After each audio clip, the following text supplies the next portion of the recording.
Pernah kepikiran nggak apa sih yang sebenarnya diobrolin para petinggi negara kita di balik layar? Nah, hari ini kita akan bedah tuntas 5 kebijakan ekonomi yang jujur aja cukup mengejutkan.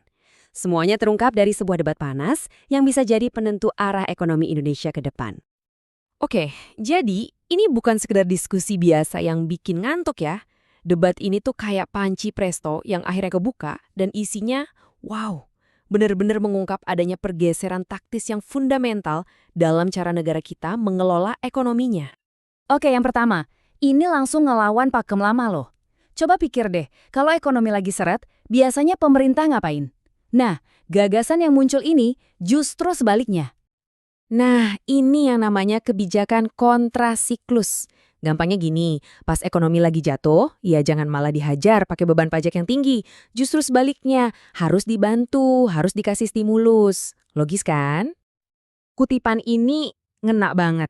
Jadi fokusnya itu geser total. Bukan lagi soal gimana caranya narikin pajak sebanyak-banyaknya, tapi gimana caranya ngasih napas buatan buat bisnis-bisnis yang lagi megap-megap biar bisa bertahan. Lanjut ke yang kedua, dan ini jujur ironis banget.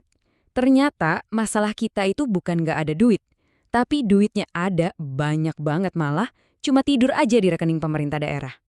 Coba dilihat angkanya, 100 triliun rupiah, itu nolnya banyak banget, dan uang segitu cuma diam aja, nggak kepake tiap tahunnya. Kenapa bisa gitu?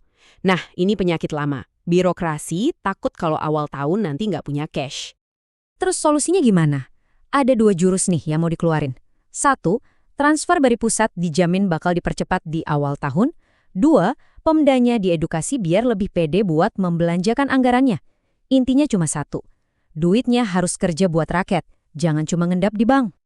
Kebijakan ketiga ini soal potong kompas birokrasi. Jadi pemerintah sadar peraturan di atas kertas aja tuh nggak cukup. Perlu ada eksekusi langsung di lapangan. Makanya dibentuklah Satgas atau Satuan Tugas. Kerjanya unik banget. Bukan bikin aturan lagi, tapi mereka bakal nyidang masalah-masalah real yang dialami pengusaha. Beneran, satu persatu setiap minggunya. Dan ini bukan cuma wacana loh. Ada komitmen jelas, mulai minggu depan kita akan mulai sidangkan case by case.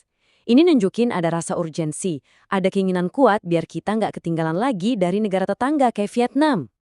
Nah, yang keempat, ini seru banget. Soalnya ini nyentil salah satu kementerian yang paling powerful di Indonesia dan menantang perannya selama ini. Jadi, ada usulan buat geser paradigma.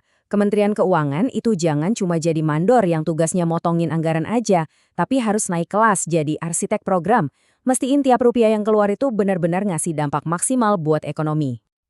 Pertanyaannya tajam banget kan? Kalau Menteri Keuangan bisa motong anggaran, kenapa nggak bisa mempertajam program? Ini intinya adalah dorongan supaya Kemenkau punya power buat mastiin anggaran negara itu dibelanjain secara pintar, bukan cuma dihabisin gitu aja. Oke, yang terakhir, ini nyentuh langsung ke jantung ekonomi kita, para pelaku usaha super mikro. Ternyata debat kemarin itu ngebongkar ada masalah fundamental di program kredit buat mereka, dan ada usulan reformasi yang penting banget. Coba lihat datanya deh. Dari total 40 juta pengusaha mikro, yang levelnya super mikro, ini tuh seringnya ibu-ibu rumah tangga yang jualan kecil-kecilan dari rumah, malah dapat porsi kredit paling seuprit. Cuma 0,5%. Kelihatan kan ada yang nggak beres di sini?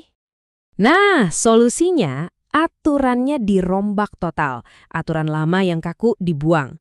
Jadi, bunga rendah 6% itu bisa mereka nikmatin terus sampai bisnisnya beneran naik kelas, bukan dibatasin waktu lagi.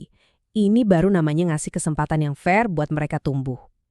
Jadi kalau kita sambungin ke 5 titik ini, 1, pajak jadi stimulus. 2, dana ratusan triliun di daerah dibangunin.